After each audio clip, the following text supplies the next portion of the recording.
dia a todos, sejam todos bem-vindos, é um prazer recebê-los aqui no segundo dia do painel Telebrasil. Antes da gente começar o nosso painel, eu queria só dar um recado aqui da organização. Aqui no hall, no foyer, a gente tem várias exposições de projetos de estudantes que estão concorrendo ao Prêmio Inova. Então, quem ainda não visitou os projetos, não conheceu, passa por lá, por favor. Tem um QR Code em cada uma das bancadas. E o propósito é que vocês votem no melhor projeto, de acordo com a avaliação de vocês, e os estudantes vão receber uma premiação ao final do evento. Então, isso é importante para eles. Se vocês puderem participar, prestigiar, colaborar, a gente agradece. Dito isso, vamos começar. Mais uma vez, sejam todos bem-vindos. Obrigada por estarem aqui hoje cedo. A discussão vai girar em torno do futuro da conectividade e das necessidades do Brasil. E, para isso, a gente vai contar com um time de peso aqui, seleto de estudiosos, empresários da Anatel, que eu vou chamar para compor aqui o palco. Tá? Então, eu vou começar chamando o Gustavo Borges, que é superintendente executivo da Anatel. Palmas para o Gustavo.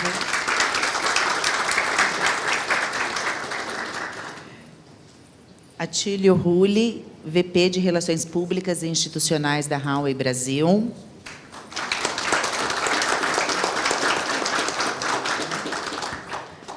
Lucas Aliberti, CCO da Vital.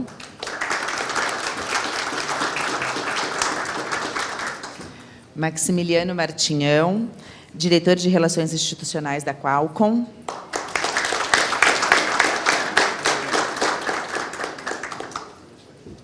E Hugo Mortosa, gerente regulatório da Algar.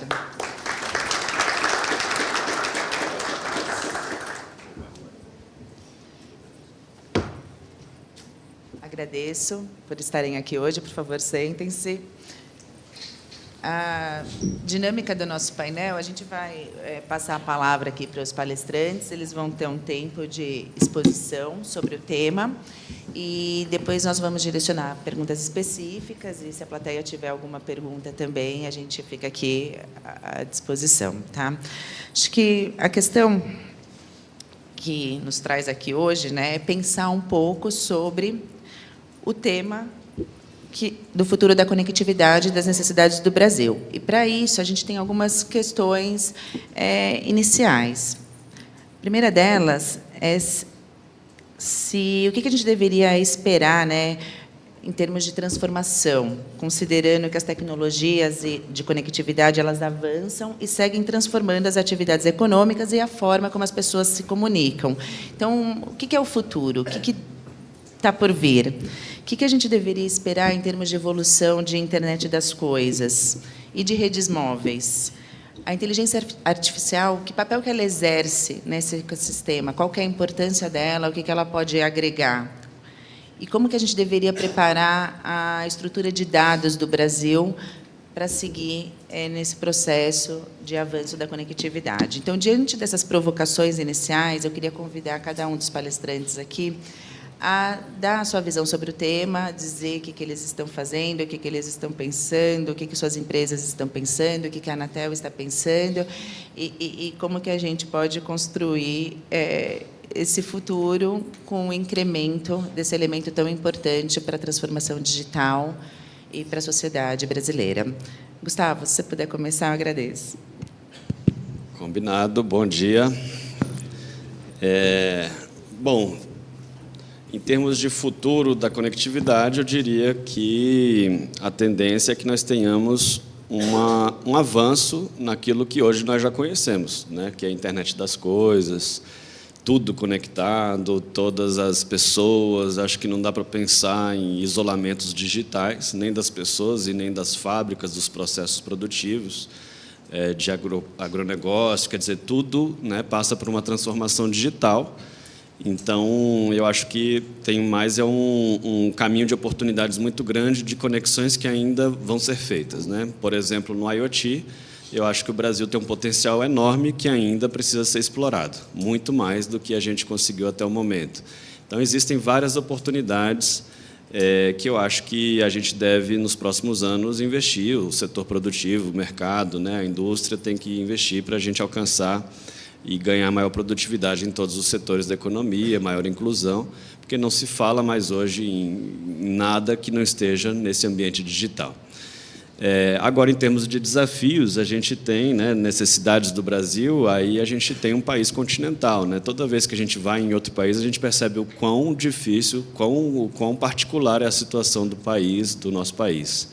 Né? Quando você vai à região norte, vai à região nordeste, vai à região centro-oeste, você vai vendo o tamanho do nosso país, o tamanho das complexidades, né, que são de levar infraestrutura para todos os locais. Então, acho que até nós temos um razoável atendimento, né? Nós temos tecnologia 4G, 5G expandindo para todos os municípios do Brasil, o que é bastante interessante, mas existem vários gaps ainda em termos de conectividade, né? Em localidades que ainda não têm atendimento, rodovias que ainda têm várias zonas de sombra, pelo menos metade das rodovias ainda não tem cobertura, área rural, a gente ainda tem um avanço significativo a fazer, né, para atender toda a parte de agronegócio, por exemplo, e toda a conectividade de quem está na área rural. Então, a gente ainda tem muito por avançar. Muitas vezes, a gente, como a gente teve um avanço muito substancial nos últimos 25 anos, em termos de tecnologia, em termos de desenvolvimento de cobertura, a gente atinge 95% da população coberta, dá aquele sentimento de que a missão está cumprida, né? Mas não, 5% de população de 200 milhões de habitantes ainda é muita coisa, né? E nós temos assim diversas regiões que de fato ainda precisam de uma conectividade, e ainda tem alguns municípios que, embora tenha essa conectividade, já tenha uma tecnologia 4G, é uma tecnologia que não tem uma qualidade ainda adequada. Então, tem vários aspectos ainda de conectividade, isso do lado da infraestrutura, sem falar no lado da demanda, né? No nosso país tem uma questão social importante, né? Um PIB per capita reduzido. Então, nós temos uma série de pessoas que não têm ainda capacidade de pagar com uma assinatura um mês inteiro, né? Então, muitas vezes não consegue ter um acesso que a gente chama lá de conectividade significativa, né? Então, nós temos aí um ambiente de bastante trabalho pela frente, ainda não acabou, né? Temos um avanço significativo nos últimos 20 anos, mas ainda temos bastante para conquistar, e aí são os leilões, tem uma série de atividades por vir, eu vou deixar para explorar nas próximas manifestações. Obrigado. Perfeito, obrigada, Gustavo. Atílio, do seu lado, como que você enxerga essa questão? Como que a Huawei enxerga essa questão? Conta um pouquinho para a gente. Ok, Ana Cláudia, bom dia a todas e a todos. Não é fácil falar depois de um especialista, mas vamos lá. Eu acho assim, o Brasil ele tem grandes fatores que favorecem a melhoria da conectividade, a melhoria da transformação digital. É um país continental, é um país com uma diversidade econômica enorme, é um país com uma matriz energética totalmente favorável e é um país com índice de maturidade digital muito alto. Parece que não, mas nós temos um índice de maturidade digital altíssimo. Nós temos um dos melhores sistemas bancários do mundo, totalmente baseado em conectividade e tecnologia. Temos um sistema de arrecadação da Receita Federal de Imposto de Renda também extremamente avançado, seguro. Os serviços governamentais, o GovBR, nós somos o segundo do mundo em quantidade de serviços e qualidade de serviços. Então, nós temos um terreno super fértil, mas tem ainda, como o Gustavo falou, muito a fazer, principalmente na questão conectividade, planos estruturantes. O governo tem feito alguns planos, principalmente nos últimos meses, começando do mais perto para o mais antigo. O Ministério das Comunicações lançou há 2 semanas o Plano Nacional de Inclusão Digital. Começaram os trabalhos anteontem, com a primeira reunião, e tem 90 dias e mais 90 para entregar um plano de inclusão digital, que complementa essa questão de conectar os não conectados, conectar áreas não conectadas, enfim. É um plano nacional de inclusão digital que o social vem a reboque.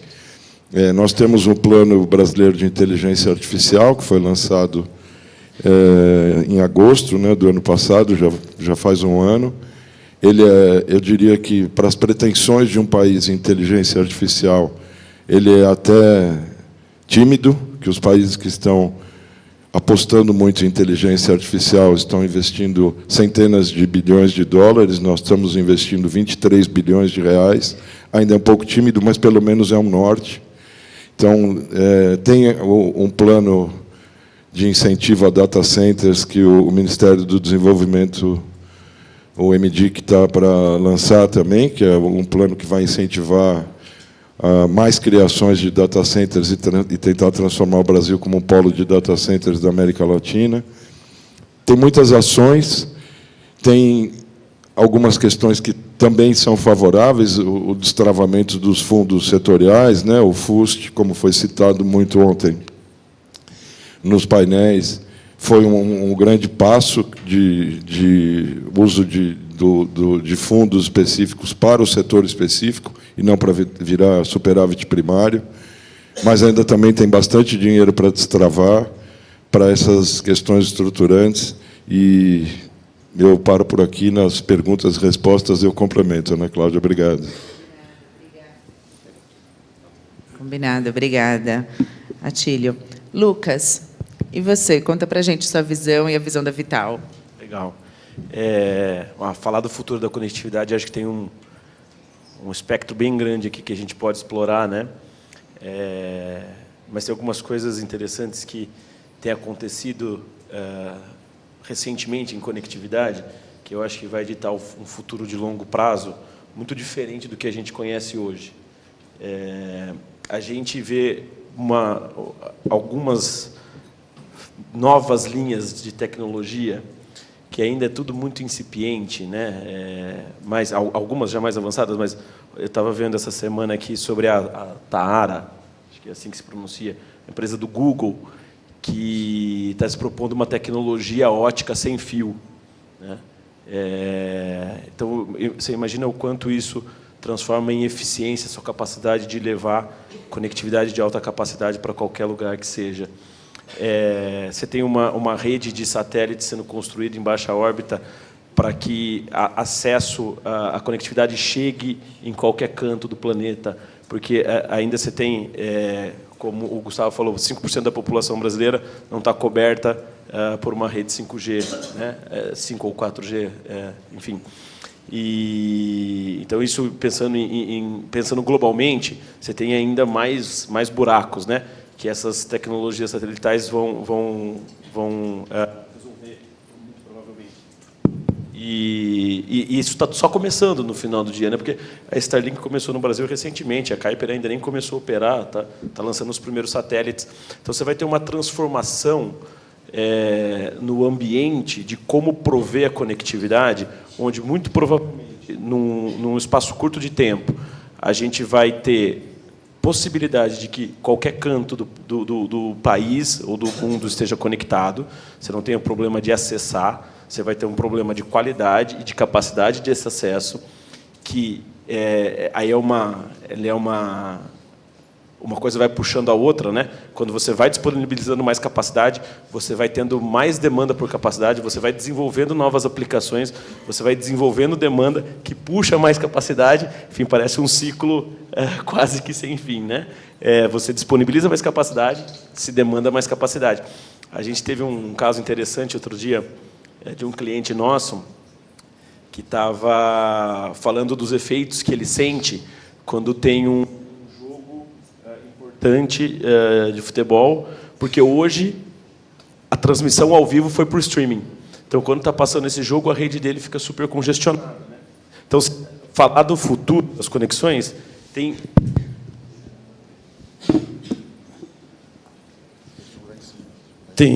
vários aspectos que a gente pode explorar, né? Tanto desse horizonte de tecnologia quanto de demandas atuais por capacidade, por exemplo. E, para mim, a essência da necessidade que ela existe hoje e sempre vai existir é a infraestrutura.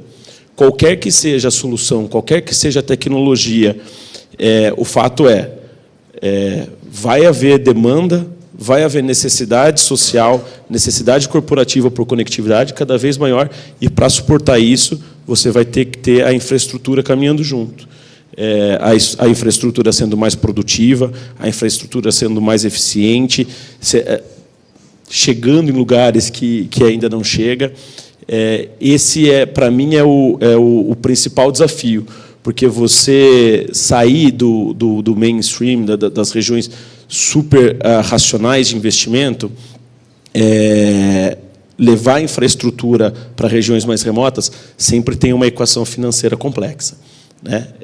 Então, eu acho que você suportar esse desenvolvimento com a infraestrutura necessária é o grande desafio. Perfeito, obrigada, Lucas. Max, qual é a sua visão sobre o tema? Obrigado. Bem, bom dia, pessoal. É sempre uma satisfação estar aqui no Telebrasil, encontrar tanta gente boa, né, estar com os colegas aqui no painel e poder refletir aí sobre o futuro das telecomunicações no Brasil, né? E aqui na sua pergunta, quero antes gastar um tempo aqui para falar sobre a Qualcomm, né? A Qualcomm é uma empresa de tecnologia e é uma empresa que investe muito em pesquisa e desenvolvimento. A Qualcomm tem mais de 140 mil patentes ou pedidos de patentes, né? E a estratégia da Qualcomm ela é voltada para conectividade avançada, né? E também o uso da inteligência artificial, né? E eu vejo o futuro das telecomunicações muito atrelado a esses dois aspectos, né? Conectividade avançada, então o Brasil, né, por iniciativa do Ministério das Comunicações, da Anatel, todo o trabalho que o governo tem feito, o Brasil está implantando o 5G, como tem sido feito ao mesmo tempo que o resto do mundo que está implantando 5G. Nós fomos pioneiros na América Latina na implantação do 5G. Na inteligência artificial, temos aí discussões avançadas em diversos aspectos, né? Então, quando a gente olha para os desafios e para o futuro, eu quero resgatar aqui ontem a fala da deputada Luísa Canziani, na plenária, que eu achei muito interessante, né? Que ela fez uma reflexão falando que era importante a gente tratar ela chamou de infraestruturas, né? Então, infraestrutura de dados, né? Toda a parte de dados, e aí o governo tem feito uma iniciativa muito grande aí com a proposta, por exemplo, do Redata, para fazer investimentos e atração de investimentos e desenvolvimento industrial aqui no Brasil, né, nessa oportunidade da inteligência artificial, né, a infraestrutura de conectividade, né, e aí a Anatel e o Ministério estão, enfim, fazendo um trabalho extraordinário nessa área, né, e também na questão da infraestrutura humana, né, é preciso preparar as pessoas para tudo isso que está chegando, né. Então, o potencial do Brasil é muito grande e a gente acredita, né, nesse potencial. Acho que todos os colegas aqui do setor privado que estão no painel corroboram o potencial que o Brasil tem, né? Em qualquer índice de conectividade e tecnologia que se coloque, se o Brasil não tiver entre os 10, esse índice não serve. Está errado. Porque a gente sempre está entre os 10 no mundo, né? Então, o potencial do Brasil é muito grande, né? E a gente precisa cuidar dessas questões, né? Me alegrou muito também a fala de ontem que estamos indo bem na conectividade, muito bem na conectividade. Me alegrou muito também ontem a fala da deputada, que é presidente da Comissão Especial de Inteligência Artificial, junto com o relator, o deputado Aguinaldo, né, que eles estão fazendo um esforço grande em audiências públicas para entender as necessidades desse momento crucial do nosso país, em que essa tecnologia tem potenciais enormes na saúde, na educação, na competitividade do país, no desenvolvimento de negócios, nas startups, e eles estão fazendo esse esforço muito grande de ouvir, porque eles querem criar um marco capaz de promover toda essa transformação digital que o Brasil, né, está diante a partir desse desenvolvimento tecnológico, né? Então, é isso que a gente acredita do ponto de vista da transformação digital que está acontecendo. Obrigado. Obrigada, Max. Hugo, sua vez. Bom, primeiro, cumprimentar a todos aqui, agradecer a Conexis pelo convite, a Ana pela mediação, cumprimentar os colegas aqui de painel. Acho que muito aqui já foi dito, né? O Brasil, pelas suas dimensões, tem um desafio de infraestrutura ainda, né, a ser superado. O governo federal e a Anatel têm estabelecido aqui mecanismos e políticas para a gente expandir a infraestrutura para o Brasil.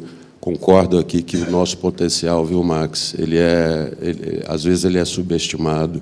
Falta muito ainda, especialmente sob o ponto de vista de preparação da população para utilizar essa infraestrutura, todo esse processo de digitalização da economia, das relações sociais. Mas, assim, estamos no caminho certo. A má notícia é que tudo que a gente está planejando para os próximos 5 anos, a hora que a gente terminar de executar, já tem mais um desafio para ser superado, né? Ou boa notícia, né, Max? Então, assim, eu acho que, do nosso lado aqui do empresariado, o Brasil é um ambiente desafiador, mas, naturalmente, estamos engajados aqui para levar serviços de qualidade, infraestrutura, que, no final do dia, é o bem-estar da sociedade, né? Nós estamos falando aqui de verticais de educação, agronegócio, desenvolvimento econômico. Sobretudo, a Algar é uma empresa que nasceu há 71 anos, né, onde o grande sonho do nosso fundador era fazer uma ligação direta de Uberlândia a São Paulo sem ter que marcar hora, né? Olha o que era há 70 anos atrás. Depois, com todo o desenvolvimento da telefonia fixa, as concessões estão aí ao seu final e talvez o final poderia ter sido até antecipado, né? Já cumpriu o papel. Há quanto tempo nós não estamos falando aqui de necessidade de mais infraestrutura para acesso a dados, conteúdos que promovem efetivamente o desenvolvimento social, né? E eu queria destacar aqui especialmente a colaboração das empresas regionais para o setor. Acho que nos últimos 10, 15 anos, talvez, foram aparecendo uma diversidade de empresas regionais, de atuações muito geograficamente focadas, atendendo muito proximamente o consumidor. E, cada vez mais, se esse pessoal for objeto de políticas, especialmente incentivos regulatórios, para que permaneçam de maneira sustentável e de maneira a contribuir com o desenvolvimento com a sociedade que eles estão inseridas, acho que isso acelerará ainda mais esse processo de inclusão digital no Brasil. Obrigada, Hugo. Bom, eu vou começar aqui com as perguntas, e a primeira vai para o Gustavo. Acho que tem uma fala comum aqui, entre todos, no sentido de que o Brasil tem problema de infraestrutura, mas a gente está relativamente bem na questão do acesso. Tem questões pontuais que precisam ser resolvidas.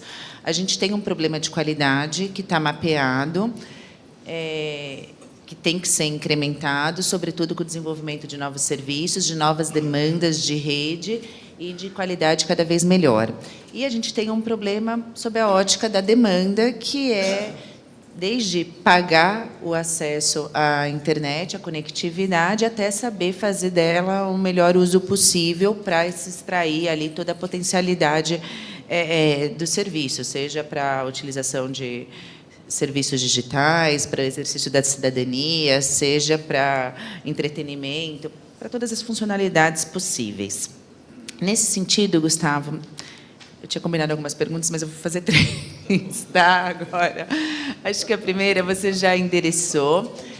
de forma preliminar, mas se você puder expandir um pouquinho, quais são os mecanismos que a Anatel tem utilizado ao longo dos anos para incrementar a implantação de infraestrutura no Brasil? Então, você mencionou os editais de licitação de espectro, a gente sabe que esse tem sido um importante mecanismo, seja para a expansão de redes móveis, seja para a construção de infovias, conexão do norte do país, desenvolvimento de atendimento de rodovias, que vocês também mencionaram, que é uma lacuna, mas o que mais pode ser feito, o que tem no radar, o que está no radar, quais são os planos nesse sentido?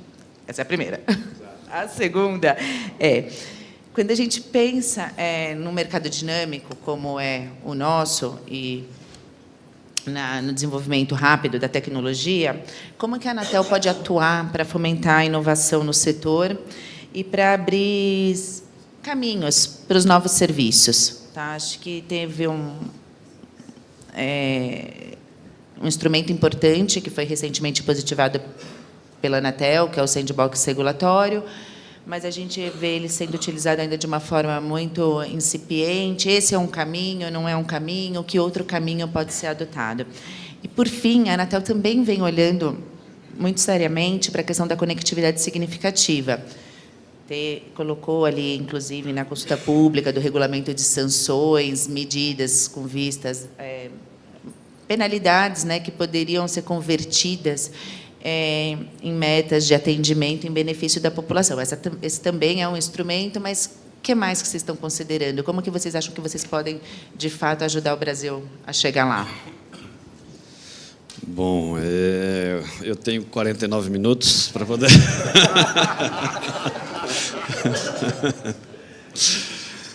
Bom, então, reduzindo para 5 minutos, eu diria que... Bom, acho que todos aqui no salão estão acostumados com a Anatel. O principal instrumento, eu acho que para levar a infraestrutura aonde essa infraestrutura não é natural, digamos assim, pelo retorno do investimento, são os editais de radiofrequência, né?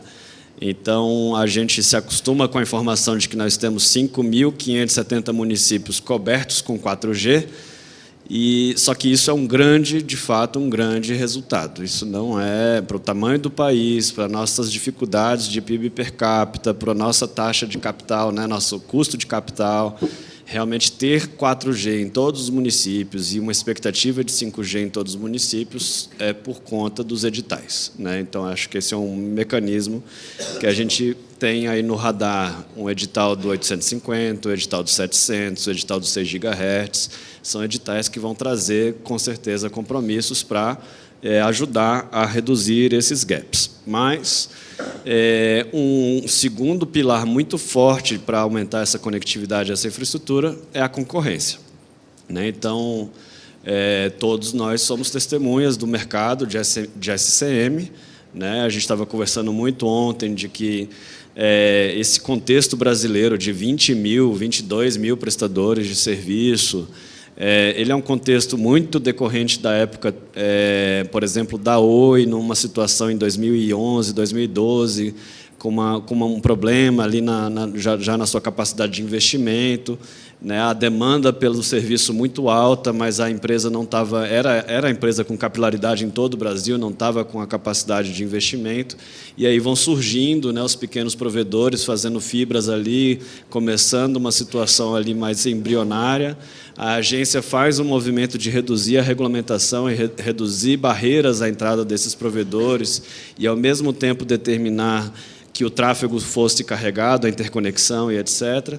E hoje nós temos 22 mil provedores de serviço, mais de 50% dos assinantes cobertos com esses prestadores, né? Então, essa é uma política regulatória e fruto de um ambiente, né? Não foi totalmente planejado, foi fruto de um contexto, mas a gente tem uma concorrência que expandiu a conectividade pelo Brasil afora, né? Fibra ótica e etc., de uma forma significativa.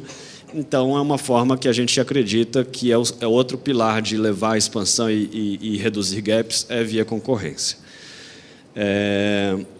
E o terceiro pilar é a inovação. O Lucas falou dos satélites, né? São satélites que surgem, novas tecnologias. Eu vi essa notícia também do Google com com um backhaul, né, de altíssima capacidade sem fio, que basicamente assim, só que ele tem suas restrições também, né? Tem que estar numa visada direta, enfim. Mas tem novas tecnologias que vão auxiliar nessa questão dos gaps. A gente monitora muito o Direct to Device como uma oportunidade de serviços de emergência, né, atendimento em locais onde você não tem uma cobertura terrestre, ele complementar serviços para você acionar serviços de emergência, rodovias, área rural, enfim. Mas o Direct to Device também tem suas limitações, né, de sinal e etc. Então, mas acho que o Sandbox, aí já indo para a segunda pergunta, o Sandbox é uma forma de que você busque a inovação, né, e busque, de certa forma, testar os limites da regulamentação para que a gente possa ver se essas novas tecnologias, novos modelos de negócio podem, de fato, trazer um valor adicionado para a sociedade. Então, nesse aspecto aqui da inovação e novos serviços, queria dizer assim que novos serviços, acho que as operadoras têm que buscar a todo momento, porque elas têm que buscar formas de remunerar todo esse investimento que é feito, que é muito intenso em capital no setor de telecomunicações. Então, procurar novos serviços que gerem valor adicionado para a sociedade, que tragam, né, de fato, remuneração desse investimento é importante, porque o retorno sobre o investimento, depois ele traz mais investimento para o país, né, ele atrai mais investimento. Agora, é sempre importante, quando a gente está falando de inovação, também ter preocupações com não destruir valor, né? Você está criando valor, mas você tem que cuidar para não destruir outros valores, que são direitos dos consumidores, concorrência, etc., etc. Então, todos esses novos serviços, a gente tem que ter um aspecto de inovação, tem que ter espaço e o regulador tem que estar sempre cuidando para tirar barreiras que já não sejam... obrigações que sejam obsoletas, obrigações que sejam barreiras a novos negócios, mas sempre tendo cuidado para esses direitos fundamentais de consumidores, qualidade, etc. Então, eu diria que novos negócios eles têm que surgir com compliance by design, né? Você tem que, de certa forma, moldar novos valores, mas sempre pensando em não destruir valores bastante estabelecidos. Acho que isso é importante. Em relação à conectividade significativa, você citou o RASA, né? A agência tem buscado várias formas de promover projetos que levem infraestrutura e cada vez mais temos ampliado a discussão para não focar somente em infraestrutura. Um aspecto importantíssimo, por exemplo, estava conversando com os colegas ontem, é device, os terminais. O preço de terminais também são barreiras à conectividade significativa. Quanto maior a qualidade, mais caro o device, melhor sua experiência de uso.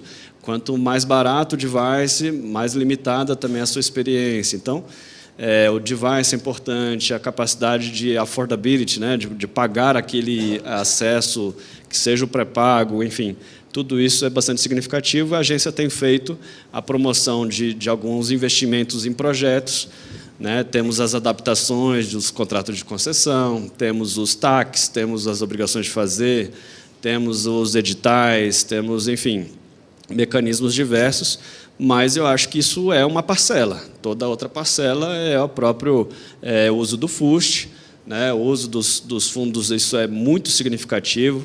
Ontem a gente estava falando do setor investindo 35 bilhões, a Conexis, né, anunciando esse número, e o FUST são 3 bilhões, 10%. É bastante dinheiro isso aí, né? Dá para cobrir bastante coisa, ainda mais porque ele é focado nos gaps principais, né? Então, acho que o FUST é um instrumento importantíssimo e ele tem que ser pensado de uma forma mais ampla. Não dá para pensar só também em infraestrutura. Temos que pensar em modelos de investir em todos os segmentos da conectividade significativa. Acho que é isso. Obrigado.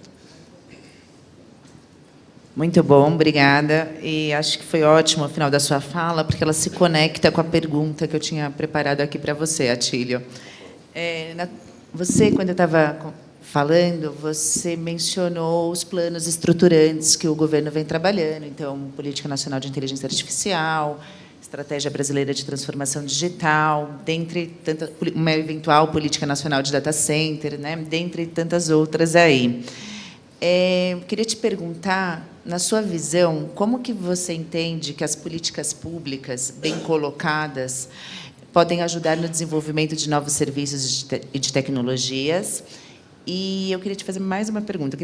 Você acha que só a política pública é suficiente ou você precisa ir além ali e concretizar, como o Gustavo exemplificou? Como que você acha que isso pode ser feito também fora do escopo da Anatel em outros órgãos de governo? Como que a gente transforma isso num projeto de Estado?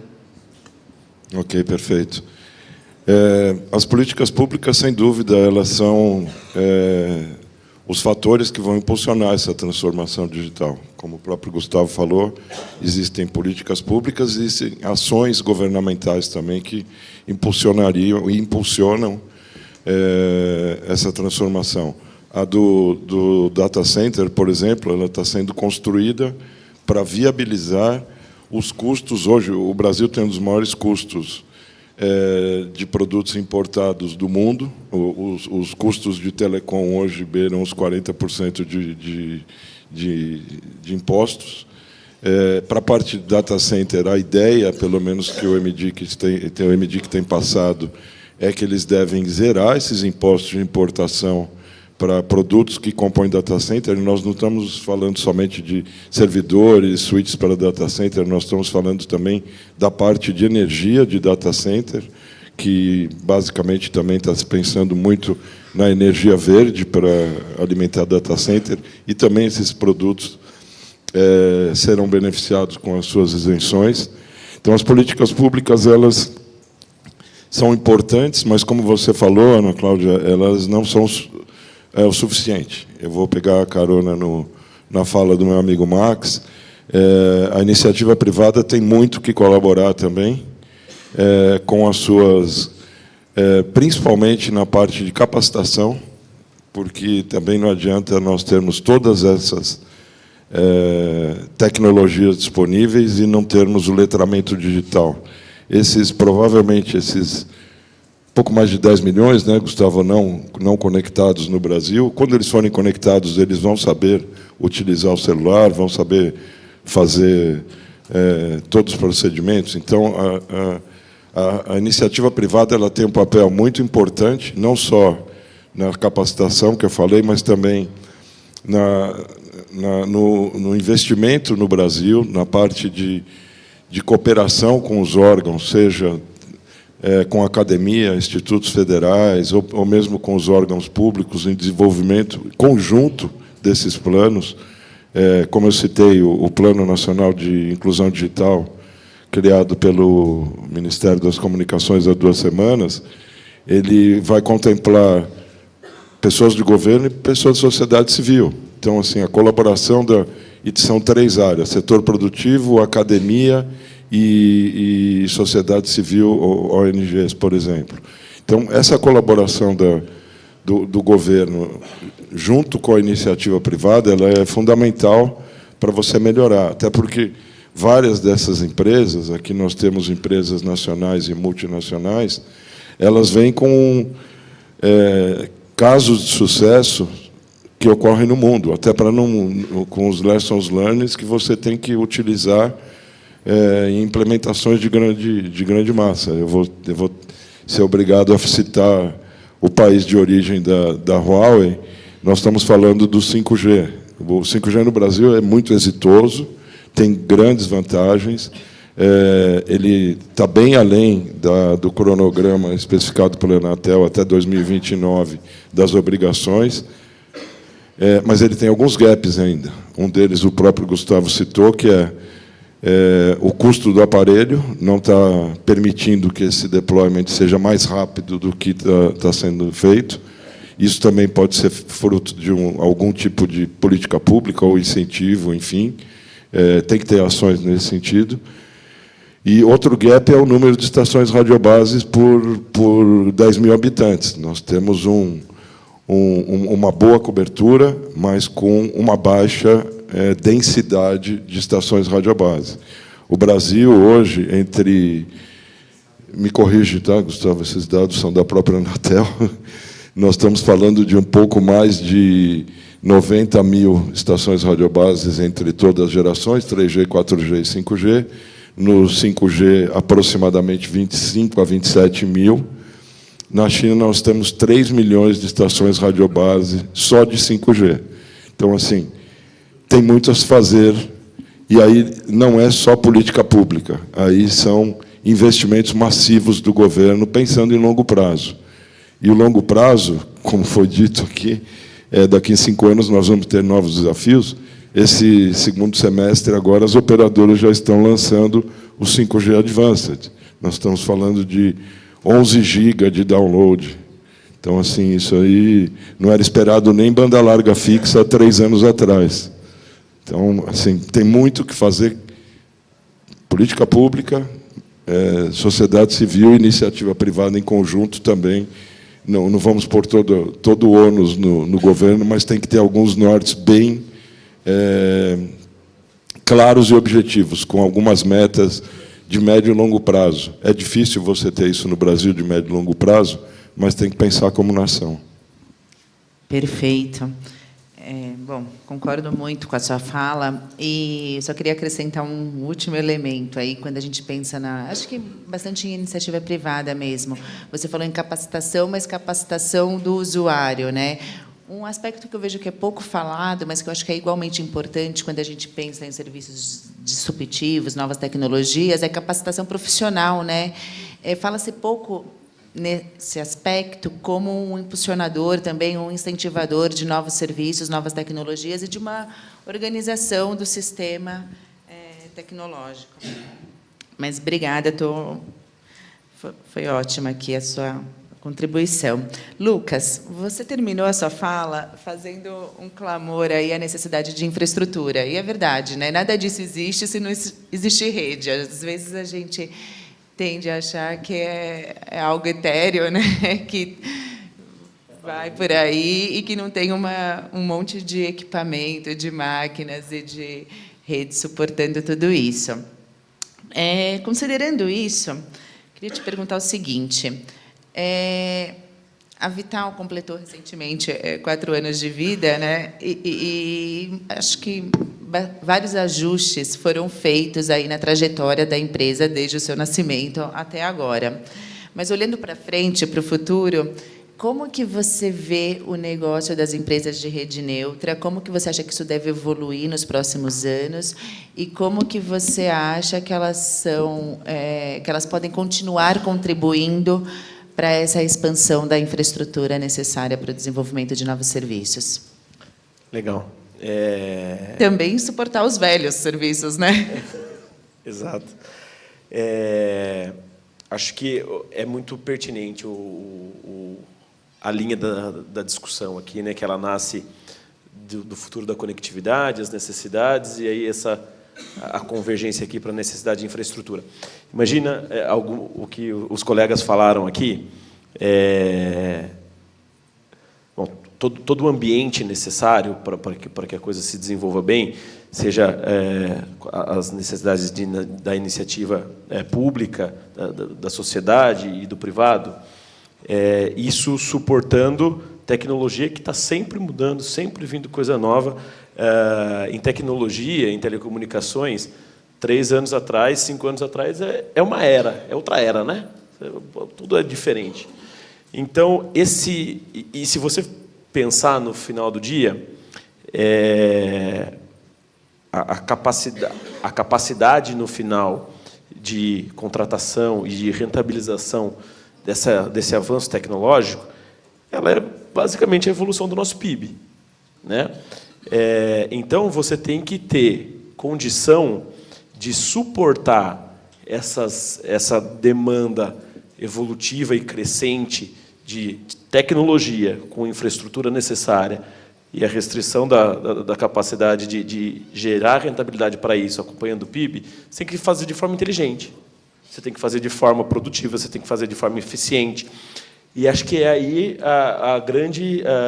o grande caminho da rede neutra, que eu acho que o conceito, a Vital, desses 4 anos, ela se aprendeu muito como uma plataforma de infraestrutura, né? A gente fala muito isso, às vezes parece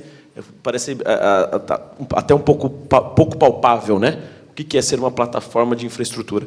No final do dia, uma plataforma de infraestrutura é você ter racionalização de infraestrutura de telecomunicações para suportar essas novas tecnologias, né? É você fazer isso com compartilhamento para aquilo que, eventualmente, tenha superado a visão estratégica das operadoras de que, puta, essa infraestrutura ela é crítica, ela é diferencial, ela tem que estar na minha mão. Foi assim que aconteceu no mercado de torres, né? O mercado de torres nasceu com as operadoras tendo as suas torres, passando para o compartilhamento, que nada mais é do que assumindo esse chapéu de eficiência de infraestrutura. Então, a rede neutra ela é um conceito que nasceu pensando em compartilhamento do acesso residencial, né? Esse era o grande tchan, né? Putz, a fibra que chega até a casa do usuário, eu poder compartilhar isso, porque eu estou num ambiente de mercado em que você já tem um grau de concorrência muito alto, então não faz pouco sentido você construir fibra nova, porque você não vai chegar na sua penetração que você chegava antes, então dificilmente você vai rentabilizar esse investimento, então faz muito mais sentido você compartilhar essa infraestrutura, mas essa cabeça ela se aplica a N outras frentes de infraestrutura para telecomunicações, seja infraestrutura para rede móvel, seja infraestrutura de backbone, seja infraestrutura para suportar toda essa rede, essa constelação de satélite que está chegando. Enfim, a gente é muito parceiro das empresas satelitais, está muito envolvido nesses projetos, e são projetos que passam muito por essa cabeça de eficiência, de compartilhamento, de uso de backbone compartilhado. Então, o que mudou nesses 4 anos, eu não diria que foi mudança, né? Mas eu diria que foi um aprendizado que o conceito de compartilhamento, o conceito de rede neutra, ele é muito mais amplo. Ele é amplo para uma plataforma. Plataforma significa várias formas de você fazer investimento inteligente e eficiente em infraestrutura compartilhada. Esse foi um pouco do caminho da Vital. Perfeito, obrigada, Lucas. Max, vamos falar um pouco da Qualcomm agora. Você disse que é uma empresa comprometida com a transformação digital, que é uma empresa de tecnologia, uma empresa de inteligência artificial.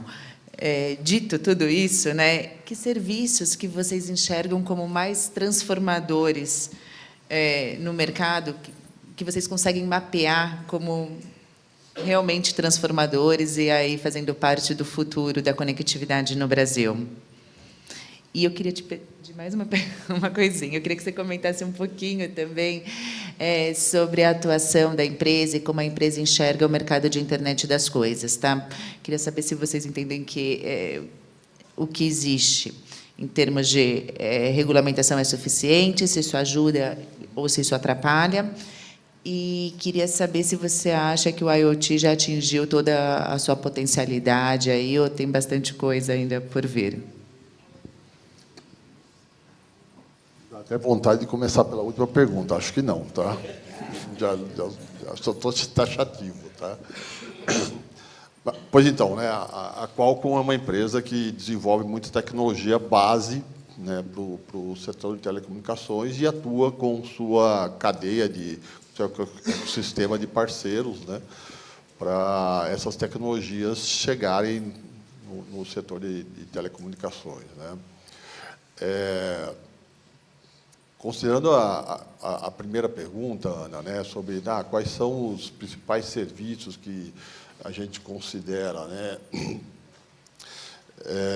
acho que existe uma série de oportunidades que surgiram no Brasil decorrente da chegada do 5G. Uma área que eu tenho visto e a gente tem acompanhado e apoiado o ecossistema que trabalha com a Qualcomm aqui no Brasil de maneira muito atenta, né, são as redes privativas. Isso, novamente, né, naquela lógica que eu falei, né, a gente precisa, e que eu emprestei da deputada Luísa Canziani, né, a gente precisa ter uma infraestrutura de dados, a gente precisa ter uma estrutura institucional e a gente precisa ter uma infraestrutura de capital humano, né?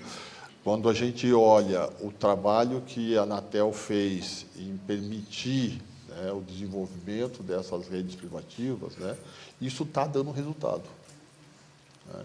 Então, a gente tem acompanhado um grande desenvolvimento em redes privativas na área de logística, na área de mineração, setor financeiro, na área de saúde.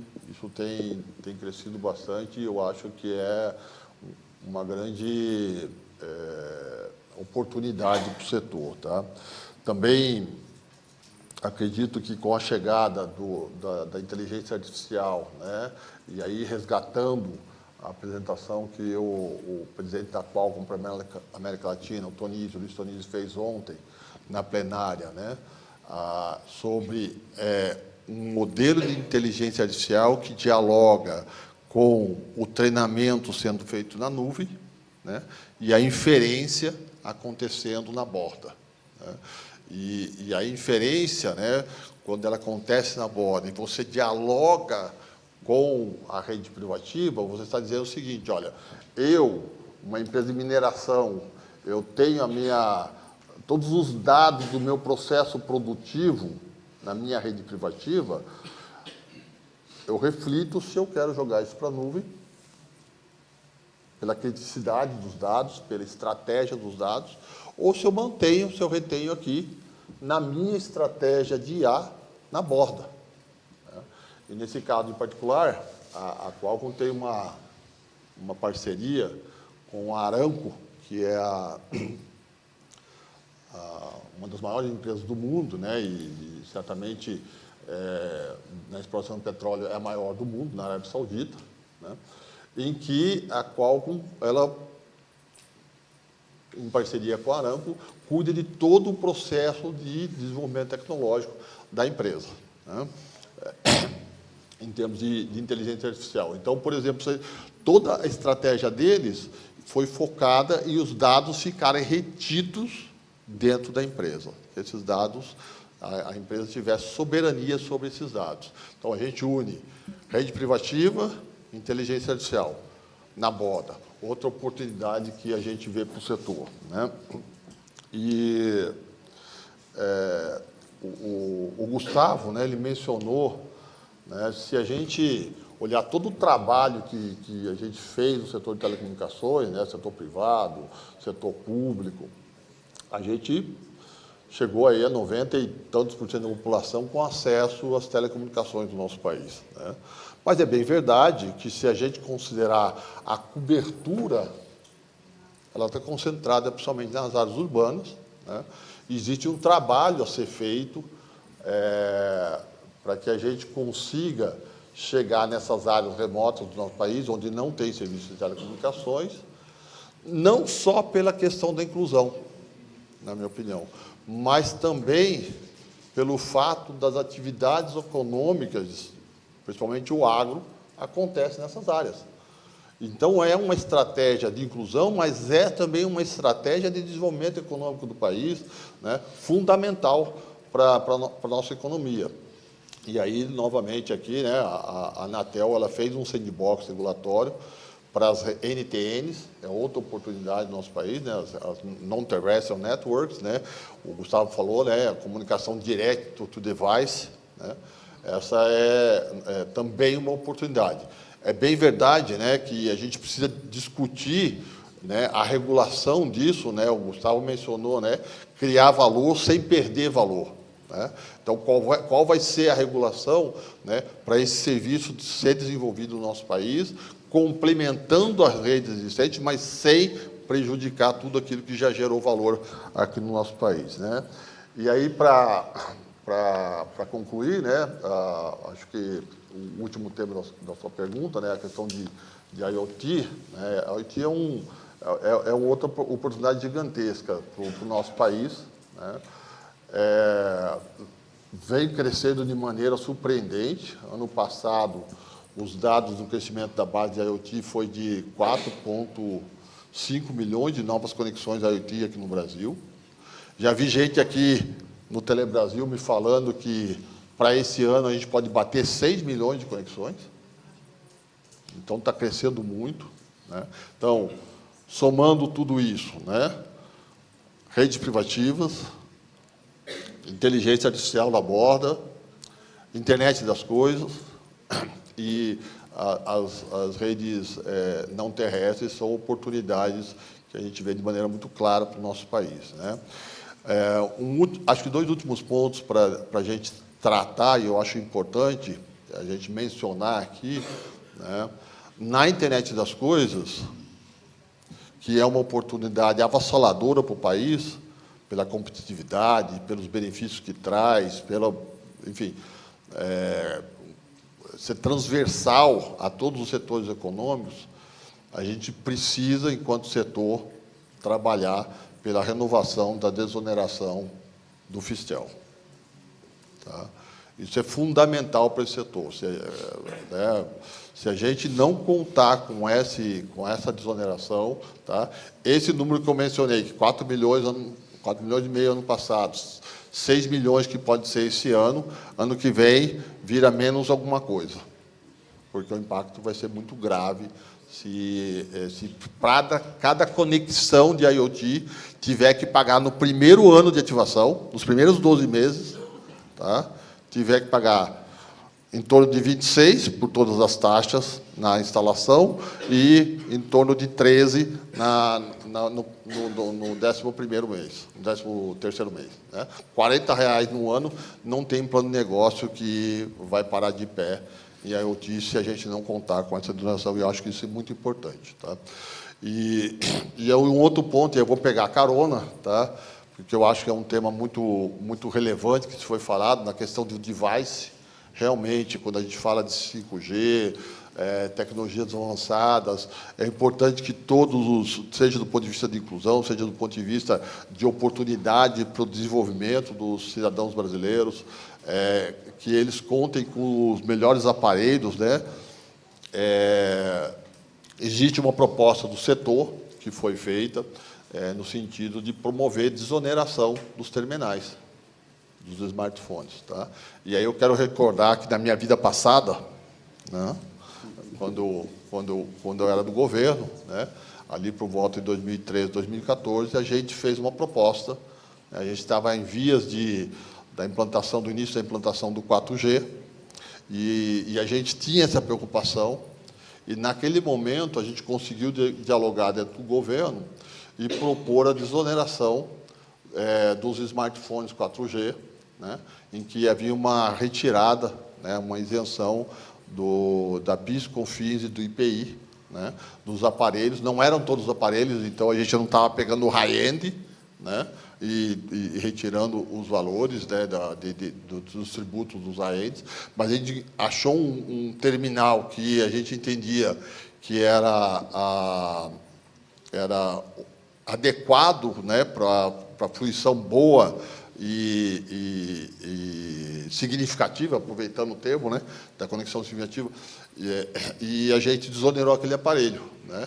Isso foi bom para a indústria, isso foi bom para os brasileiros, isso foi bom para o varejo. E aí, Gustavo, fica aí a ideia, né, de resgatar esse processo aí na questão de tratar dos terminais. Obrigado, Ana. Muito bom, obrigada, Max. Hugo, você contou um pouquinho da atuação da Algar, ressaltou a importância das operadoras regionais, né, para esse propósito da conectividade.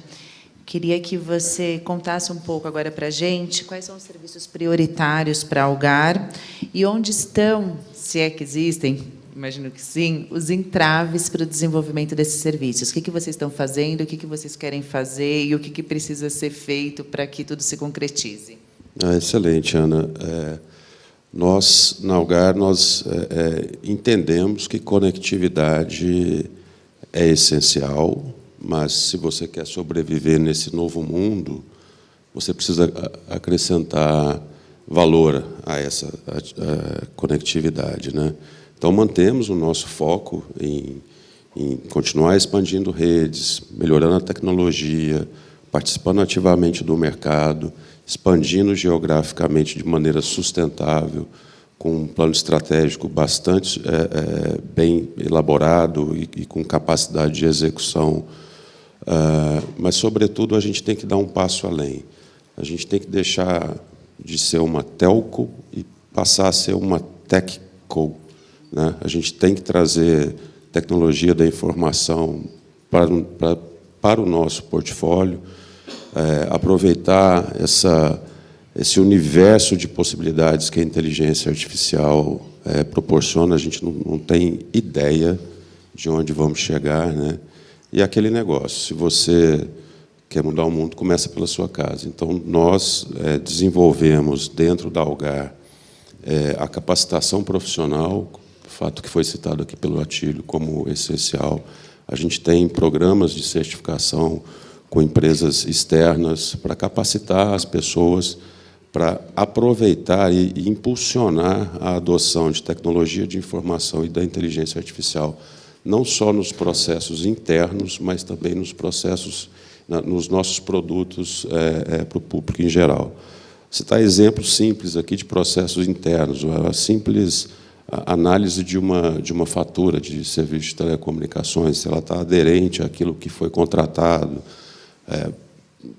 reclamações de clientes. Então, assim, tudo isso já tem sido adotado internamente. Fora isso, para o mercado externo, além de ter contato com a dor do cliente, a gente também tem a gente criou um centro de inovação, o Brain. Ele conversa, ele dialoga com diversas verticais da economia para entender quais são os problemas. Conversa com outros centros também de inovação para entender quais foram as experiências, enfim, tentar adotar isso, e a gente transforma isso em produto para os nossos clientes. Então, em verticais de agronegócio, monitoramento de frotas, enfim, e também na prestação de serviços de telecomunicações. Além disso, a gente também criou a Algar Venture Builder, que impulsiona startups, né, e, eventualmente, adota esses produtos também no nosso portfólio. Então, é uma grande transformação de posicionamento. E, voltando ao assunto de mudar a casa, né, nós mudamos até o nome. Antes a gente era Algar Telecom e agora somente Algar, né? Justamente nesse propósito de aproveitar toda essa nova onda do mundo digital, manter a conectividade também como essencial, mas, sobretudo, aproveitar todas as oportunidades que a inteligência artificial, a tecnologia da informação traz. Agora, sob o ponto de vista de gargalos, a gente tem a velocidade, né, que esse mundo da tecnologia traz de possibilidades de inovação e um setor bastante regulado, né?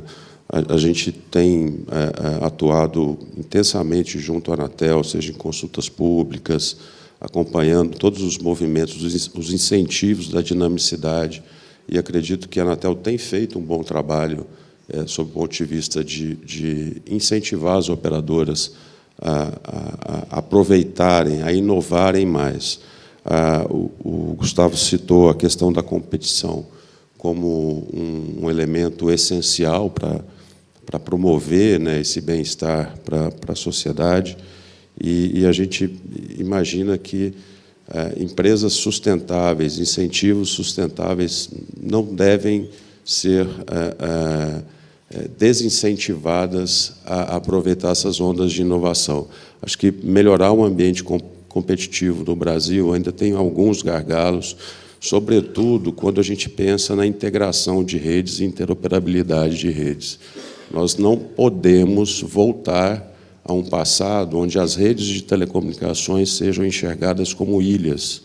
Lembrando aqui no passado, onde você tinha que ter chips de diversas operadoras em função do custo do VUM.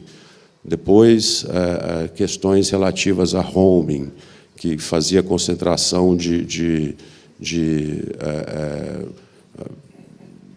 base de clientes com necessidade de deslocamento no Brasil. Então, é natural que o cliente escolhesse uma operadora que tem uma rede nacional.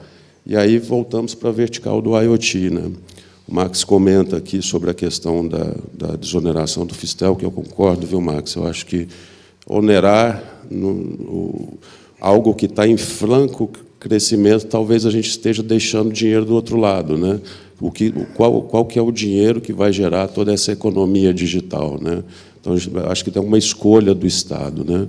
E também tem a questão ainda do IoT, por exemplo, nos mercados onde uma operadora precisa e contrata e paga pelo uso da rede de terceiros, e se vislumbra, daqui a alguns anos, uma taxa de conexão para dispositivos IoT se estiver operando em rede de terceiros, né? Eu acredito que essa seria uma barreira que a gente precisa raciocinar sobre se isso está entregando realmente um bem para a população ou se a gente só está criando, de novo, redes ilhadas e sem interoperabilidade. Acredito que, se essa for a escolha, a gente está deixando dinheiro na mesa novamente. Tá bom? É isso. Obrigada, Hugo. Bom, a gente está com o tempo aqui encerrado. O nosso painel estava previsto para acabar às 10h15, já são 10h18. Mas, como a gente começou atrasado, eu vou abrir aqui para a plateia. Então, acho que 2 perguntas. Pode ser? Temos 2 aqui, então.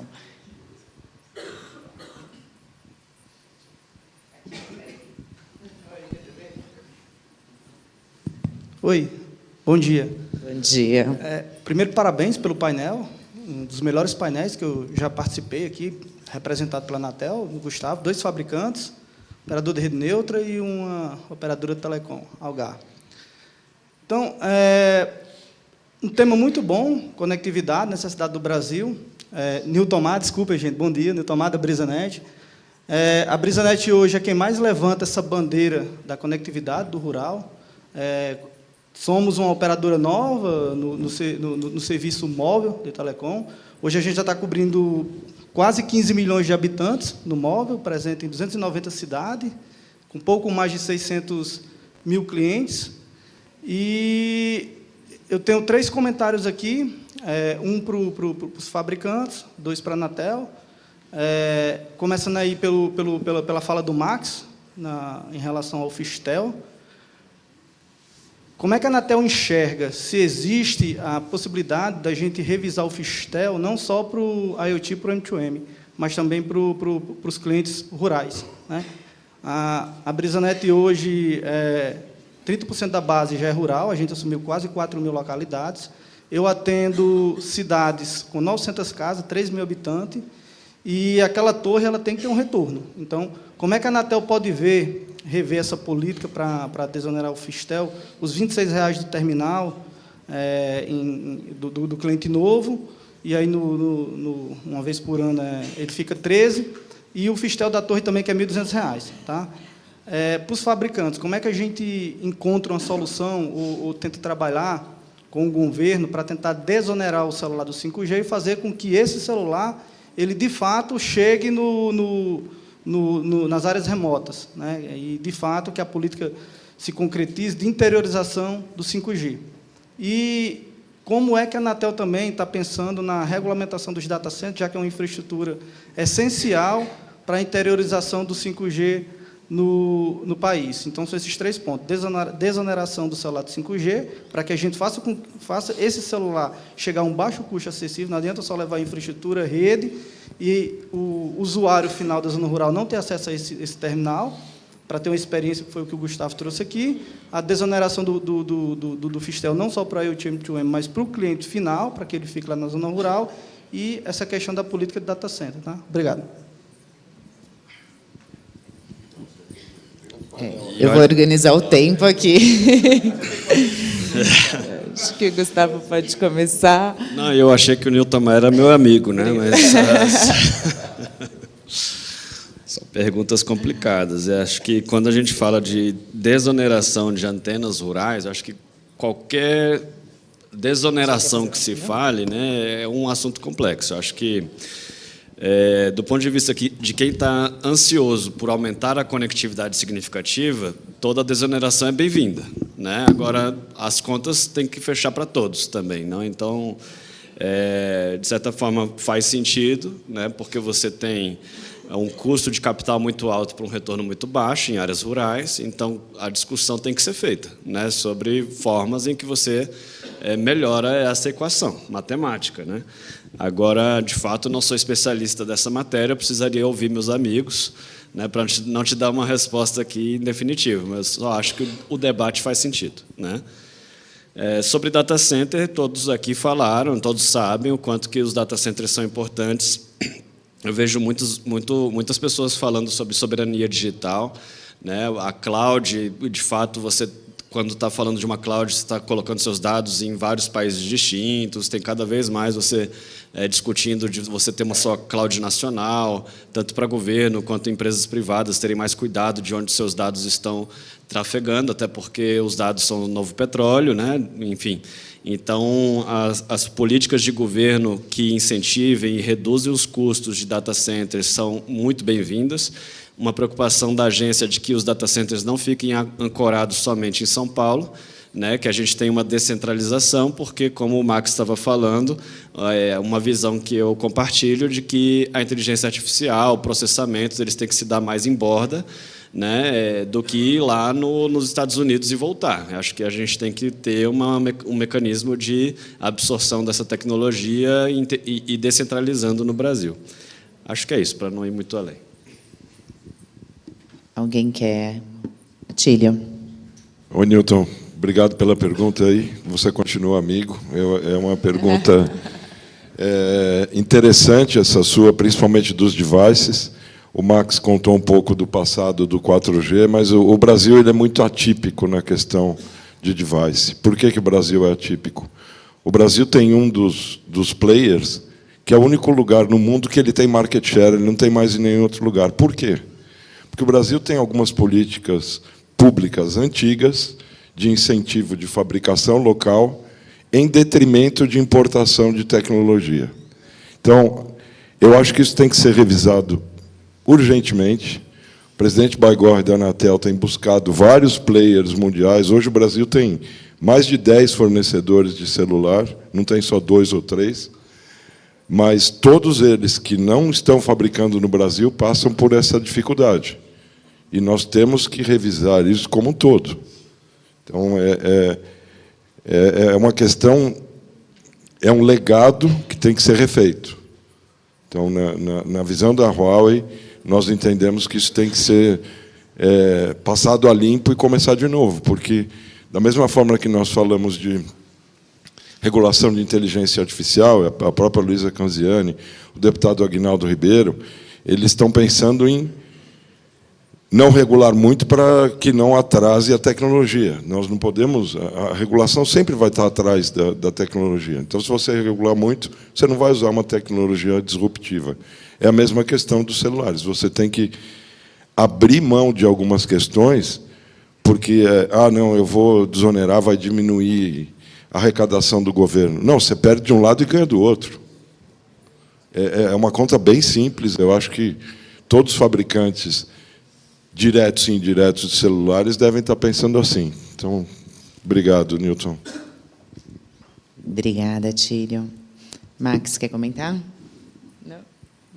Acho que, no caso aí acho que corrobora um pouco da preocupação aí do Gustavo aí, né, que realmente é uma questão de conta, né, mas e também de montar um case, né, no ar, né? Eu acho que a gente fez a Qualcomm e a Bisanet, nós fizemos um